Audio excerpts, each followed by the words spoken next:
코스닥 지수가 20여 년 만에 천선에 재진입했습니다. 코스피는 3,200선을 넘었습니다. 정철진 경제평론가와 짚어보겠습니다. 어서 오세요. 네, 안녕하십니까. 자, 주식 얘기하기 전에 네. 딴 얘기 잠깐 좀 여쭤보고 주식 얘기로 넘어가겠습니다. 이마트가 왜 야구단을 사나요? 어제 저녁 오늘 예. 아침에 예. 재계 경제계의 가장 핫한 뉴스 이마트가 상관 아닌가요, 정확히? 그렇습니다. 이제 정용진 신세계 예. 부회장이 어쨌든 현재 SK 와이번스죠. 예. 구단 인수를 결정을 했고요. SK 와이번스 같은 경우에 SK텔레콤이 100% 지분을 갖고 있는 이제 그런 구단입니다. 그래서 SK텔레콤과 일단 MOU를 맺게 되고 그건 이제 거의 확실할 것 같습니다. 액수도 약 한 1,300억 정도의 이제 인수가액이 나오게 됐는데 예.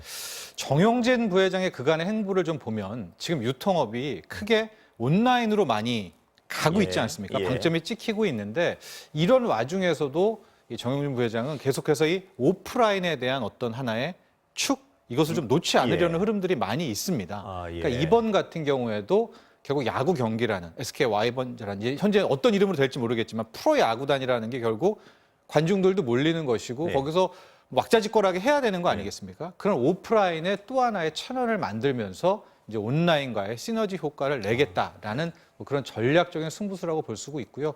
개인적으로 보면 뭐 야구에 관심이 많다라고 합니다. 또 포지션은 예. 사회인 야구에서 투수라고 하고 아마 또 그런 야구에 대한 선호도도 또 이번에 인수에 한몫한 게 아닌가 보여지고 그런데 이 야구단 자체는요, 이 어떤 수익 면에서 보면 큰 도움은 안 되지 않나요? 지금 현재로서는?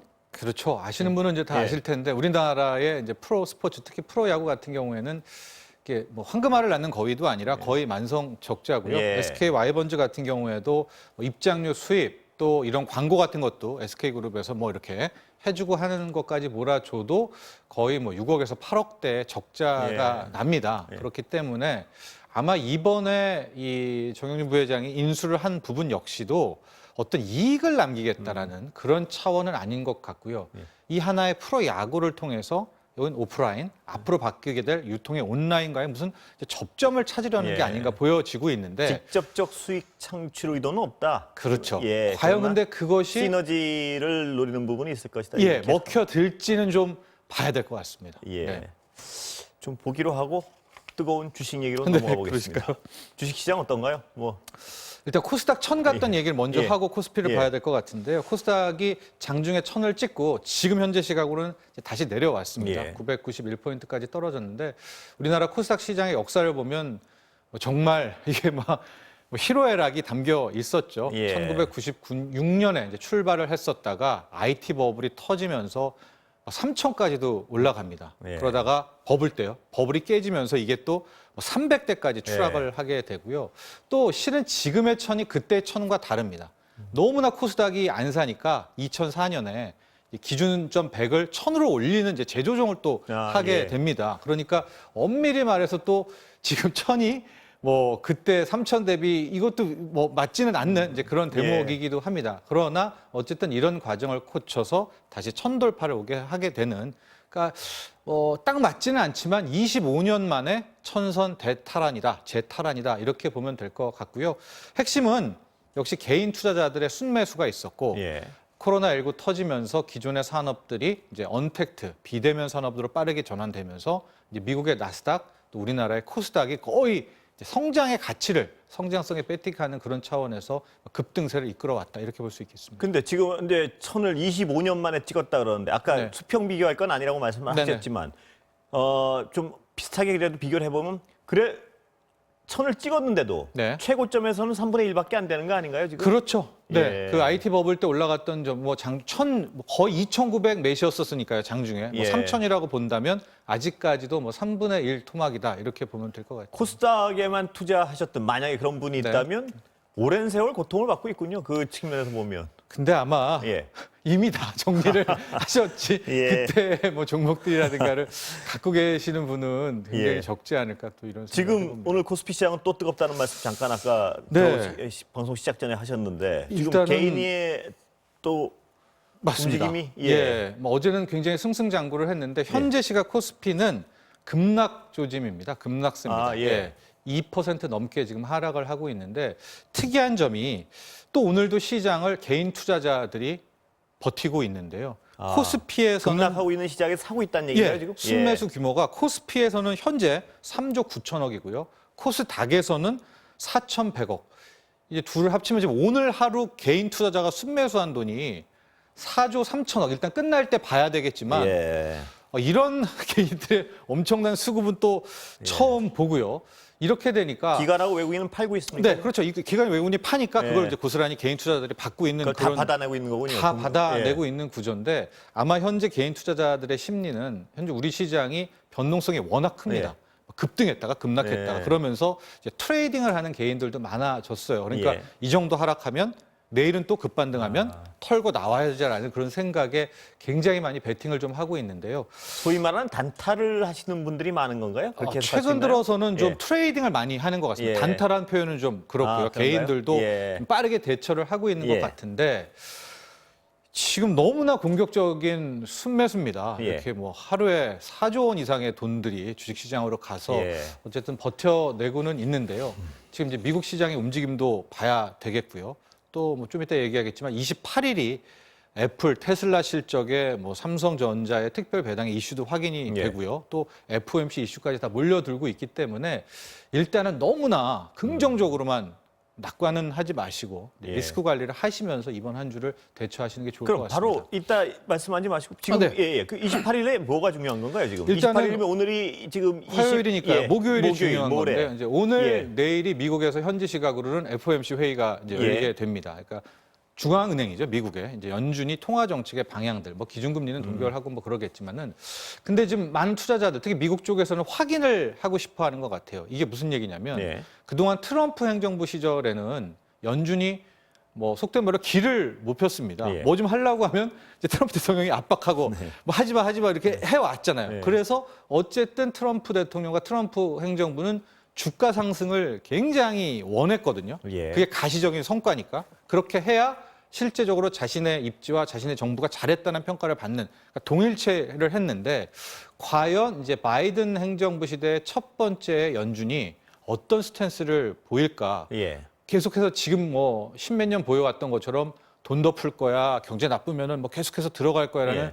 그런 뉘앙스일까? 아니면 혹은 뭐 금리는 올리지 못하죠 당분간에. 예. 그러나 좀 시장이 과도하다라든가 유동성에 뭐 이런 얘기들을 하게 될 경우에는 이게 확인을 분명히 해봐야 된단 말입니다. 예. 그래서 미국도 그 점을 좀 경계하고 있고요. 또 하나 미국 재료가 1조 9천억 불 이제 추가 바이든 시대 경기 부양책이 있지 예. 않습니까? 예. 여기에 대해서도 거의 100% 기정사실화했다가 최근 들어서 뭐 공화당을 이제 주축으로 해서 좀 반대의 목소리가 나오는 것 같아요. 예. 이게 뭐냐면 경기 부양은 분명히 해야 되지만 지금 보면 막상 경기 부양을 해봤자 주식 부동산만 계속 예. 오른다. 예, 하고 실업자들한테 뭐 일거리가 나오는 게 아니라 뭐 월 한 300만 원에서 320만 원 정도의 실업 수당이 나오니까 오히려 노동에 뭐 감퇴된다. 그래서 경기 부양을 하되 조금 더 정교한 경기 부양을 하자는 목소리들이 지금 나오고 예. 있거든요. 예. 그러니까 갑자기 유동성으로 몰던 주식시장이 이거 아닌가? 이렇게 좀 이틀 정도 이제 쉬어가게 되는 것이고 예. 결과적으로 공교롭게도 또 28일 날에는 현재 주식시장을 전 세계 주식시장을 이끌었던 두 종목이죠. 애플하고 예. 테슬라가 실적 발표를 좀 하게 됩니다. 여러 가지로 주목할 날이군요. 네, 날이. 그렇습니다. 예. 특히 저는 이제 테슬라의 실적 발표를 굉장히 좀 기다리고 있는데 다 아시겠지만은 테슬라가 생산하는 차 대수가 50만 대가 안 됩니다, 연간에. 예. 현대차가 500만 지금 대인데. 현재 그 네. 높은 주가를 설명할 요인은 그렇죠. 그러니까 분명히 지금 투자자들도 기다리는 것은 그 생산 대수를 예. 보는 것이 아니라 이제 나오게 될 플러스 알파, 그 비전을, 앨런 머스크의 비전을 기다리고는 있는데 과연 그 28일 실적 발표 날에 그 비전을 제시할까. 그래서 아마 그런 것 때문에 약간은 좀 주춤하고 있는 이제 그런 뉘앙스가 그 아닌가 비전이 보입니다. 실망스러우면 꽤 많이 떨어질 가능성도 배제할 수 없는 상황이군요. 뭐 그거는 누구도 예, 아니, 말씀하시고 만약에 실망스럽지 않길 바라야지만 만약에 그렇죠. 어떤, 예. 네, 그렇습니다. 그리고 그런 아까 상황이 말씀하신 있다는 거. 연준의 방향은 뭐 이자율을 급격히 높인다거나 아니, 그런 이런 건 없습니다. 일은 있지 않을 건 거의 분명한 것 같은데. 예, 그러나 항상 예. 이런 거죠. 그동안은 연준에 맞서지 말라라는 게 있었어요. 그게 예. 무슨 얘기냐면 이제 숏을 치는 예. 뭐 공매도라든가 이런 세력들한테 연준은 계속 주가를 부양하려고 하는데 왜 자꾸만 반대를 거느냐. 그러니까 예. 연준이 거의 정말 뭐 시장을 일으키는 뭐 구세주 같은 그런 느낌이었었는데 그런 뉘앙스가 조금만 약해진다면 변한 건 없어도 정책이 투심이라는 것은 좀 얼어붙을 예. 수가 있기 때문에 예. 어쨌거나 우리 한국 시간으로는 목요일입니다. 예. 까지는 좀 시장의 변동성은 커질 수 있지 약간 않느냐 주의 이렇게 보고 깊게 있습니다. 네. 지켜봐야겠군요. 네. 예. 자, 자영업자 손실 보상이 네. 아직 구체적인 안은 아무것도 나온 게 없습니다. 네. 어떤 식으로 이루어져야 되는 게 현실적으로 가능할까요? 그렇습니다. 이제 앞서도 예. 두 분 또 예, 정치인들 토론도 이제 지켜봤는데 이제 많이 빠르게 좀 변해가고 있는 것 같아요. 이제 당초에는 좀 세 가지 안이 좀 예. 많이 맞붙었거든요. 그러니까 독일식으로 매출액의 일정 부분을 이제 보존해주는 방식이 있고요. 우리나라 같은 경우에는 다만 그런데 그런 매출액이 정교하게 잡히지가 않잖아요. 예, 세금 낸 걸로 그거는 예, 추정한다면 그 본인이 신고하는 거니까. 예, 예. 그러면 다 항상 이 적게 신고를 하거든요. 예. 그래서 차라리 그럼 임대료의 일정 부분을 보존하는 게 어떻겠느냐. 예. 왜냐하면 지금 임대료가 말씀하신 많다는 건 모든 안은 아직까지 결정된 건 결정한 아니고 건 없습니다. 논의되고 이제 있는 거죠. 토론이 돼 예, 있었죠. 예. 그런데 이제 임대료를 많이 냈다는 건 매출이 높으니까 그럼 부담하는 거 아니겠습니까? 예. 그런 차원에서 뭐 임대료의 몇 프로를 보존하겠다고 하다가 그건 또 안 낸다라고 얘기가 바뀌었고요. 예. 그런 다음에 그럼 최저임금과 뭐 임대료의 일부를 보존한다라든가 좀 여러 가지 안들이 근데 나오고는 아까 있는데 처음에 말씀하신 세금으로서 매출을 추정한다는 그 부분, 네. 그 부분은 성실 납부를 한 사람들한테 더 도움이 되고 괜찮은 안 아닌가요? 그렇죠. 그렇습니다. 예. 그러나 현재까지의 그런 데이터베이스가 우리나라가 구축이 이제 돼 있느냐. 그래서 예. 현재 지금으로서 가장 힘을 좀 얻고 있는 것은 앞서도 논의가 나왔지만 예. 이제 집합 금지, 집합 제한, 일반 업종에 따라서 이제 매출액에 손실된 매출액에 뭐 90%, 70%, 50% 이렇게 퍼센트로 보전해주는 이제 그런 방식이 유력해 보이는데 예. 이걸 또 입법화하느냐, 법률로 만드느냐, 제도화하느냐 여기에 대해서도 좀 합의가 있어야 될 것 같고요. 예. 그리고선 이제 앞서도 또 토의했지만은 이제 재정 문제, 과연 그럼 얼마나 돈이 이제 들어가게 추정이 되느냐, 이제 거기에 대한 시뮬레이션도 좀 해봐야 되겠죠. 왜냐하면 코로나19가 장기화 되면 안 되겠지만 예. 또 뭐 한 3개월 정도라고 한다면 최장 그때 보전은 또 어떻게 해야 되는지 좀 다각도로 좀 연구할 방안이 되게 많습니다. 자, 시간은 거의 다 됐지만 네. 마지막 하나 여쭤보고 끝내겠습니다. 재정 문제는 그러니까 어떤 방안이 지금 논의되고 있는 건가요? 글쎄요. 이제 현재로서는 네. 뚜렷한 국채나? 방안은 없죠. 예. 국채 발행 외에는 예. 없고 뭐 정치권이 정말 막 화합이 잘 예. 된다면 이번 예산에서 막 좀 추리껏 추스려가지고 일부 좀 전용하고 정치권에서 논의할 내용인 것 같습니다. 일부 국채를 좀 반영하고 뭐 이 정도 선이 아닐까 보여집니다. 예, 네. 오늘 말씀 여기까지 듣겠습니다. 네. 감사합니다.